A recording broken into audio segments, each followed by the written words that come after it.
Hello guys, my name is Rabina and this is my first ever video, and today I will be going to tell you all about how I got selected. So let's start the video.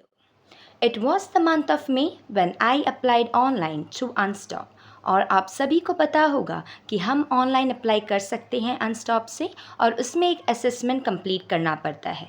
उस assessment में 10 questions रहते हैं, 1 in Hindi and the rest of the 9 questions will be in English.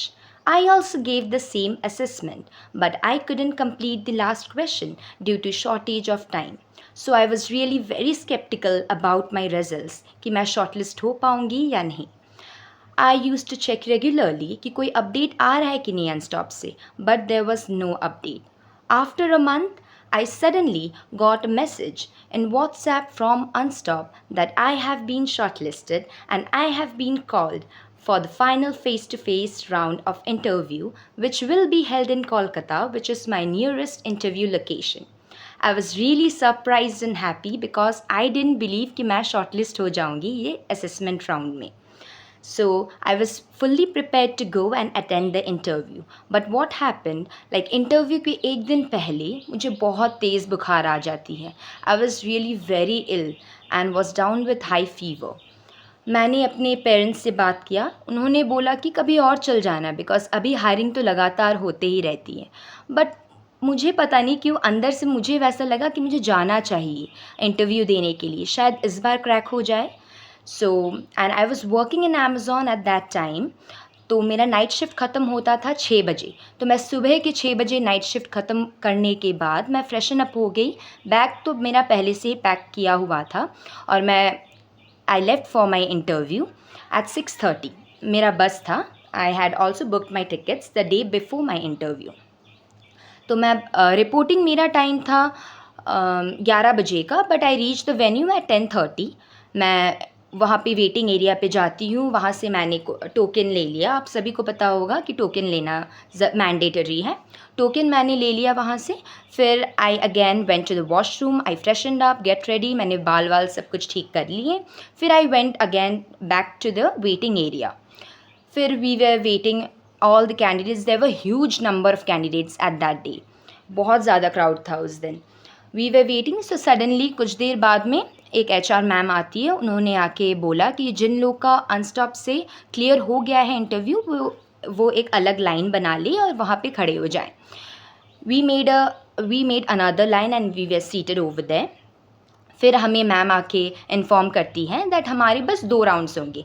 एक है medical and the last one will be the personal interview round. So we were very relax at that time कि चलो फिर से मतलब शुरुआत से तो शुरू नहीं करना पड़ेगा, हमें बस 2 ही राउंड देना है जो है मेडिकल्स और पर्सनल इंटरव्यू.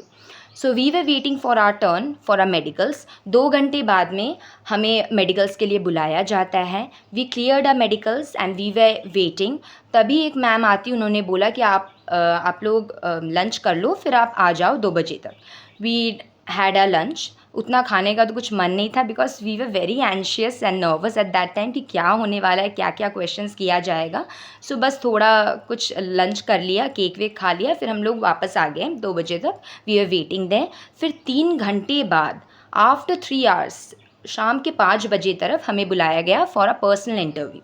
लेकिन हमारा पर्सनल इंटरव्यू हुआ था लाइक ग्रुप पे हुआ था, 10 girls each in a group because at that time बहुत ज़्यादा क्राउड था और बहुत ज़्यादा टाइम कंज्यूम हो चुका था पहले से, इसलिए मैम ने हमें 10 के ग्रुप में बुलाया था. वी वेंट और मैम ने सबसे इंडिविजुअली डिफरेंट क्वेश्चंस किया गया था CV से. फिर वी आंसर्ड क्वेश्चंस जो भी किया गया था. फिर हम बाहर खड़े थे. We were waiting for our results. हम 10 में से 6 लड़कियों को बुलाया गया. तब तो हमें लगा कि हम गए, वी आर रिजेक्टेड, अब हम घर जाने वाले हैं. बट हमें पता चला कि नहीं, वो 6 लड़कियां रिजेक्ट हो गई हैं and they are going back home. फिर हमें चारों को बुलाया गया कुछ देर बाद में, लाइक 30 मिनट्स बाद में हम चारों को बुलाया गया and we were told that congratulations you have been selected. But हमें PhD दिया गया था. सो मैम ने बोला कि अभी जो आपका 10 to 15 मिनट्स टाइम दिया जाता है, आप अपने पेरेंट्स से बात कर लो और फिर आप हमें फुल एंड फाइनली बताओ कि आप एक्सेप्ट कर रहे हो कि नहीं PhD. तो बिकॉज़ बहुत ऐसी लड़कियां होती हैं जो लोग वो इंटरव्यू वेन्यू में बोलते हैं कि they accepting the PhD offer, but घर जाके दे डिक्लाइन दैट वो पीएचडी नहीं करेंगे. सो वी वर टोल्ड कि आप फुल एंड फाइनली हमें बता दो कि क्या आपका डिसीजन है पीएचडी को लेके. So I had a word with my parents and my sister. तो उन्होंने बोला कि आप एक्सेप्ट कर लो. तो I accepted the PhD offer. And फिर उसके बाद में हमें बुलाया गया अंदर फिर से, and we in a room, and so we were given a declaration form. और मैम ने बोला कि आप सारे डिटेल्स आप फिलअप कर लो और हमें सबमिट कर लो. फिर we filled up all the details. कुछ भी क्वेरीज़ हैं तो आप मैम से तभी पूछ सकते हो रिलेटेड पीएचडी या ट्रेनिंग कुछ भी. तो फिर हम सब कुछ queries we had discussed with ma'am, और हमने वो डिक्लेरेशन फॉर्म फिलअप कर लिया, डिटेल सब कुछ, और मैम को सबमिट कर दिया. This was all about my selection story. See you in the next video. Till then, stay tuned. Bye bye.